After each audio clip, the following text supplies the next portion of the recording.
2000, Urmi started up this New Light program.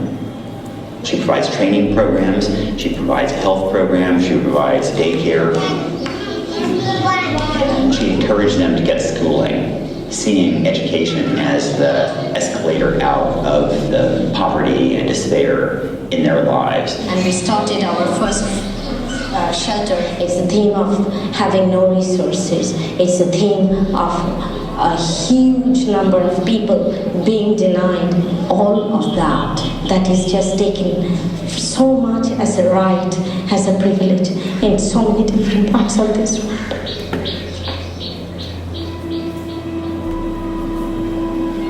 So, if you guys can welcome Urmi.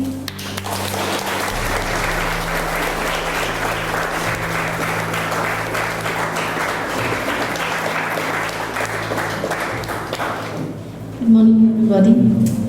Thanks, Director of School, Alan Cooper, Brianna Reynolds, and all of you for inviting me here today. And I know this is something, what you've just watched is very hard, and it's so far removed from your life. But it happens, and it is happening in many, many parts of this world. The second part of this documentary talks about a young girl who was sold by her family. Her grandfather was trying to sell her, and I'm here to share the positive side of the story with you people. We eventually managed to get her back. Some of the teachers who have watched the entire length of the documentary, they've been asking me, so what happened to Monisha? I'm so glad to share great news of Monisha returning to our program and continuing with her studies and hoping to have a completely different life.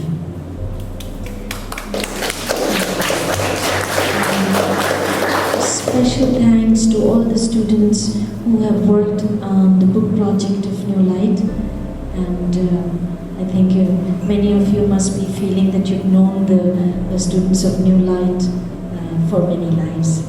It happens when you're seeing their faces and reading their stories, even though in snippets, some of it you just keep back in the depths of your heart. The story of New Light is, it's not a very big story, it's not a very impressive story. It's a project that started with just about $200. Where it comes from is, it's kind of an aspirational story. I felt it was my aspiration to look at myself in the mirror and say, yes, I have been useful, I have been meaningful, and I have done the best that I could. We had no idea how we would go forward because, as you know, $200 corresponding to 10,000 rupees doesn't really go far even in this country. So at the beginning, we just bought some like a water filter and floor mats, some crayons for the kids, a couple of potty seats, and we had no money even to pay any teacher or carer. So we reached out to the community and got volunteers to come and work with us. These were all young kids who had to drop out of school because their mothers were incapable of supporting them. 13 years later, we have so many kids who have graduated from not only high school, but from professional training places like culinary school. One of our boys is doing computer animation in Delhi at the Birla Institute of Technology and Science. 8 of our girls have graduated from the university. 3 of them are pursuing master's degree. Some of them are doing nursing training, working in hospitality industry. And I feel maybe in another 10 years, if we can create or help maybe 300 or 500 kids from that area get a high school degree, get a university degree, and be skilled enough to look at other life possibilities, we would be very, very slowly and gradually edging out things like prostitution and trafficking. If we look around the world, prostitution has happened from the very beginning of recorded history. And it is not something that we can wish away, or something that's going to disappear in my lifetime. Maybe it'll take another 5 lifetimes of mine. Maybe another 500 years we would be able to make a dent. But at the same time, we cannot ignore history. If slavery could be abolished, if sati, the practice of burning women on the funeral pyres of their husbands, could be abolished, if we could abolish racial discrimination, if we could abolish oppression, colonization, then there is no reason why we cannot fight against modern-day slavery, as Secretary Clinton puts it, that this is truly modern-day slavery. And it is our collective responsibility to fight against it and make sure that we all leave this world a better place. I'm incredibly honored to be here in this room, which is a room filled with future leaders, and all of you in your respective capacity, when you go out, reach out to your community, you would stand there and share all the beautiful things that you've gathered, but also have the courage as future leaders to look at the wrongs and the negatives of your respective communities and spaces and countries and cultures, and criticize those and deconstruct those. That is our responsibility as educated, enlightened beings. We cannot just look at the beautiful things and the good things and say the ugly things don't exist. There is light right next to darkness, so we have to address the darkness as well. If we want to move into or walk in a pool of light. When you watching this video, this documentary might make you feel, why does it happen? We cannot address issues of prostitution and trafficking and exploitation if we don't address issues of poverty and displacement and food insecurity. Those are the larger global issues. And I firmly believe today that the divide will no longer be between the East and the West, North and South, or the developed and the developing. The ultimate divide that we see around the world today is the gender divide. And I'm really happy to be addressing a class full of both the genders, and if we want to create a world where both genders will have equal responsibility, mutual respect and trust and freedom, then we all need to move for it together. It cannot be us against them. A lot of people ask me if I'm a feminist.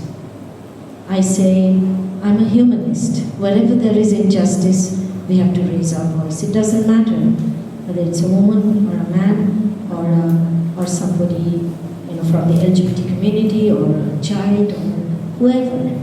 So justice is something that we all have to uphold, and we have to make that the very core, the very essence of our existence. That can happen with the way you practice your everyday life. As I've been told by Brianna that many of you have read Half the Sky as part of your English text. So if you have questions from that book, whatever you've studied, I am here to answer your questions. Hi, I was wondering, where do the clients come from? The clients that come to Calcutta or many of them are migrant laborers who come to the big cities, and then you have taxi drivers or vegetable sellers, and they're local people. Also, because of Kolkata's geographic location, it draws a lot people from the suburbs and the adjoining states. In your segment of Half the Sky, it was mentioned that the prostitutes out in the streets were older women, and so I was wondering what happens to the 10 to 14-year-old children that the brothel was taken. What happens to them? Where are they? You would never find a young girl out in the street soliciting for mind, because they are usually kidnapped, abducted, and sold multiple times to various brothel owners, and they are kept pretty much as prisoners. They are not allowed to leave the premises. That is what had happened to Shoma, Shushmita's mother, when she was taken into a brothel at age 13. And between age 13 and age 16, she had never stepped out of that house. How do the brothel owners react to their children being brought to New Light? In the last 13 years that we've been running the project, I have not yet been told that you shut down this project and go away. Technically, we are taking away their future prospect of earning and livelihood. But I feel all of the people involved in this trade, at least at that level, know they are doing something wrong. And it has continued because of lack of alternatives and other opportunities. They see their kids at least moving in the direction of having a better life. So somehow they are coming to realize they have to look for other sources of earning their money or livelihood. You talked a bit about how, coming from a family of forward-thinking professionals, you felt an obligation to social responsibility. Can you talk a little bit more about that? I'll tell you something briefly about my family. My grandfather was a Gandhian, and he had given a part of our family home in central India, in Nagpur, to be set up as a Dalit school, and also had started to work with the Dalits in Raipur, the tribal area. My parents were both very politically very active people, and I saw them reaching out to the community constantly. What I do is kind of a continuation. I'm not doing anything extraordinary, not doing anything out of the box. It is probably something that was expected of any one of us kids to do. And I just happened to be at a time and space where I decided this is what I wanted to do. Why can't the police just catch the bad guys? Because no, I think that's a very logical question. Why can't the police catch the bad guys? Because there's a lot of money involved, and this is not good money. Prostitution and dealing in arms and dealing in drugs are industries that run into billions of dollars. So everybody involved in this chain is actually profiting from the exercise, and the girl or the individual who's being sold or traded in becomes just another object. Do you feel like the legalization of prostitution in India would lead to a more transparent system, or do you feel like it's just such a horrendous civil rights, I don't know, just a degradation of civil rights that it shouldn't be allowed, period? Thank you so much for asking that question. New Light as an organization, it is our policy decision never to move for any advocacy for legalization of prostitution, because it is our belief that nobody in any free and just society should be selling his or her body for survival. It's kind of a breakdown of civil society when people have to resort to such measures.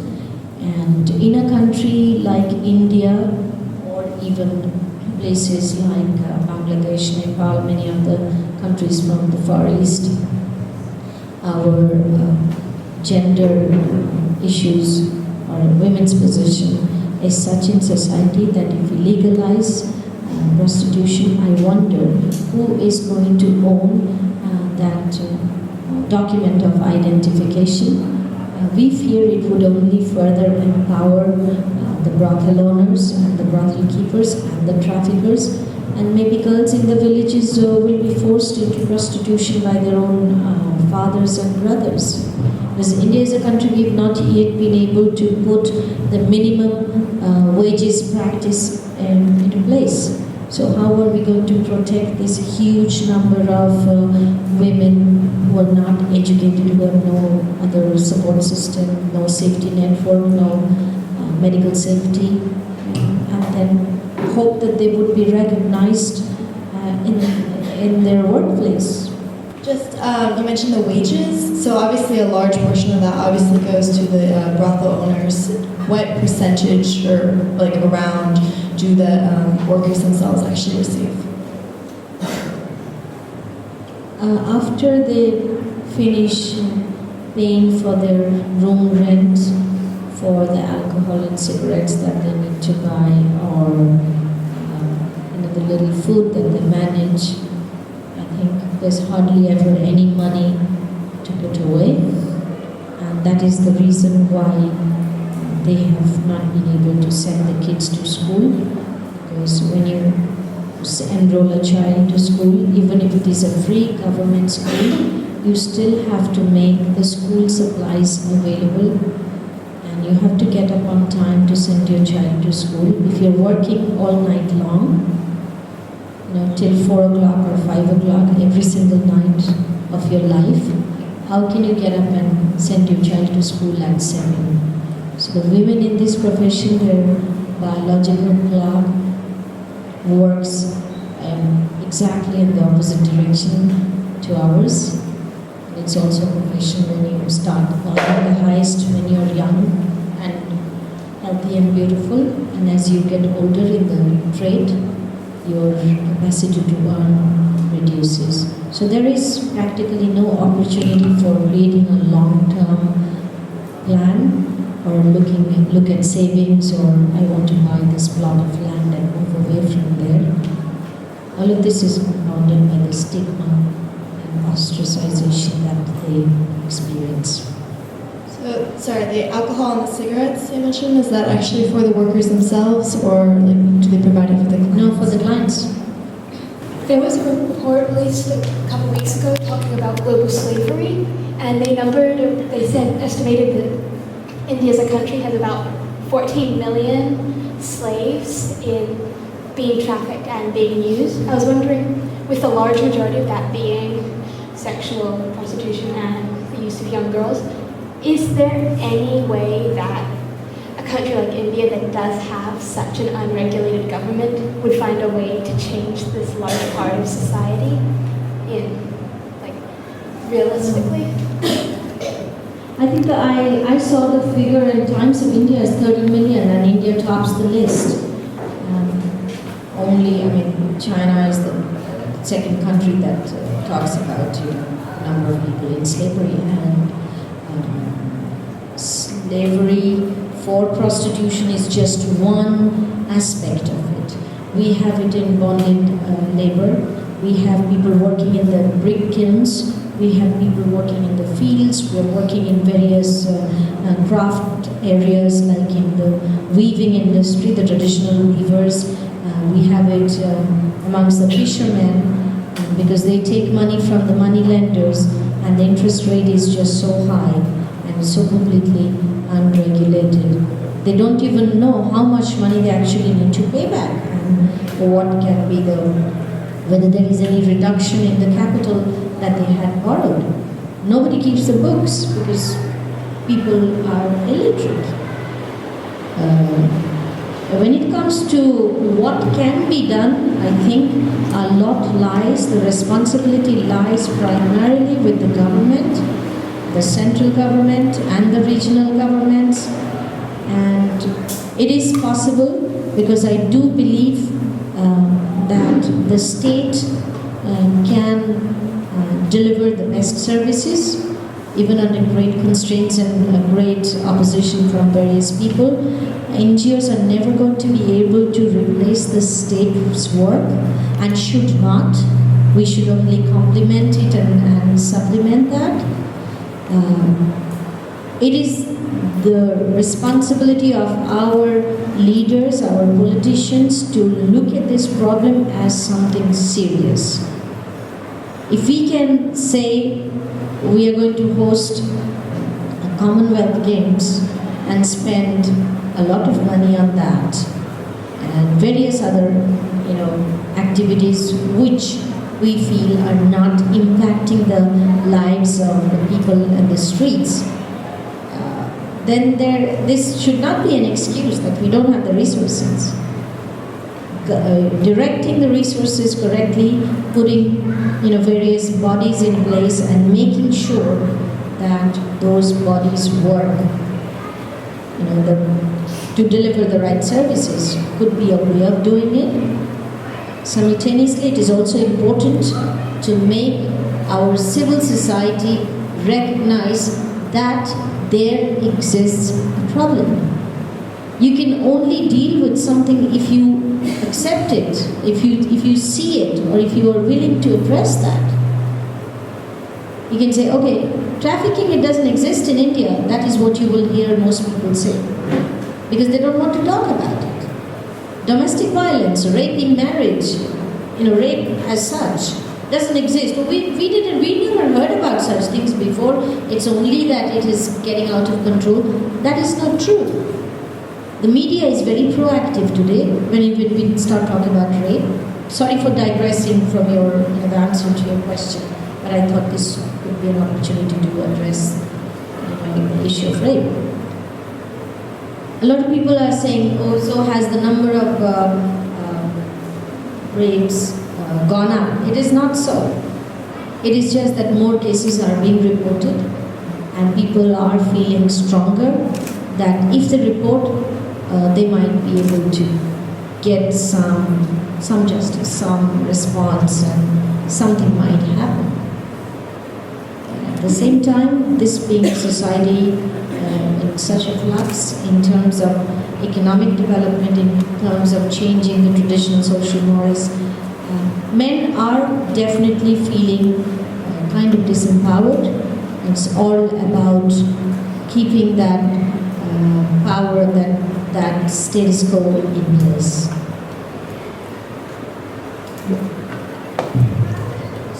Urmi, another fundamental economic principle that connects with the issue is basically the demand for child prostitution by Indian men. And do you think, since India is such a conservative society, there's any way of changing the mindset of the Indian men and making them realize that this is such an inhumane action? By doing that, they support the issue and they just expand it. Right from the time when I went to School of Social Work and started to work in this field, we knew that a lot of the clients who go to these red light districts are looking out for young girls, because there is a belief that if you have sexually transmitted diseases and if you have sex with a virgin, you will get cured. These are all just such deeply embedded and such horrendous practices in this culture. How do you address these issues? And how do you explain to men that you can go to a public toilet and not get, sexually transmitted disease? The reason why you see a lot of men urinating outside, that's the reason. They won't even use public toilet even if you put it up. So these kind of things are not going to go away in a short time, but through education and through continuous dialogue, we have to inform people. Information in this context is vital. And again, I would hold the politicians responsible for taking on this job. I have till date not heard a single minister or politician or anybody talking about sexuality. And it's a country of 1.2 billion people. Where did we all come from? So India doesn't have sex, but you have a population of 1.2 billion people. How is that possible? They will only, go around the issue, never hit it directly. So a huge movement needs to be put in place where collective voice of those who are, suffering and who are disenfranchised can say something. Information, as I said, is really bad. And also, there has been a large social media campaign and this documentary and everything. So, has there been any significant support from the developed countries, or any exposure to this issue in their cultures? So the people there are aware of this issue in India, and how do they actually help? Yeah, I think when we are talking about international relations and trade relations, these developed nations can definitely put a lot of pressure on the local government. That you clean up your backyard. It's just that. And you want to be my friend, and we are going to be engaging in a mutually respectful bilateral relationship. But these are the preconditions. You cannot be a prehistoric nation and pretend to be a global economic superpower. It cannot happen. I mean, when 50% population of this country, everybody is feeling vulnerable. The women are saying, "Oh, India is the rape capital of the world." What kind of an indication, or what kind of information are we sending out to the world? So the fact that this is a safe place where everybody can move about freely, with dignity, with respect, with honor, and with a certain sense of safety. That is a signal, that is a message that needs to go out from here. I was wondering, what's the community like? So, how do the ladies treat each other? There is a tremendous sense of sisterhood, even though apparently it would look like they're competing for their livelihood. There are 5 clients and 20 women standing there. But that's all the support that they know. If somebody falls sick, I have seen women coming together even at 2 in the morning, taking somebody in a taxi to the local hospital or going to the police station. It is happening more so now since we set up our project, because they know we have lawyers and we can access, senior police officers. We can go to the local councillor and move the political structure in ways to address their issues and their problems. So it's I personally feel I am hugely accepted and deeply loved, and it's a gift that I have received. It did take a long time, but it's a very comforting feeling to know that people are appreciative of your presence and of your commitments. What is your opinion on foreign aid? Do you think that this movement needs to come from within India, or do you think there need to be more people, like the people who work from Help the Sky, helping out? Definitely. I mean, if the problem is here, people from here need to engage with it. But this has also been my personal experience, that India has a huge expat community that is very wealthy, but I don't see enough support coming from them. Talking about software bigwigs in the Silicon Valley, they will spend hours talking about what's wrong with India, but not write a $10 check to say, okay, go buy food for a child, or we would like to sponsor this education for a class of these students in this. They will come back and have very big Indian weddings and spend crores, and they will spend money to clad their temples in London with gold.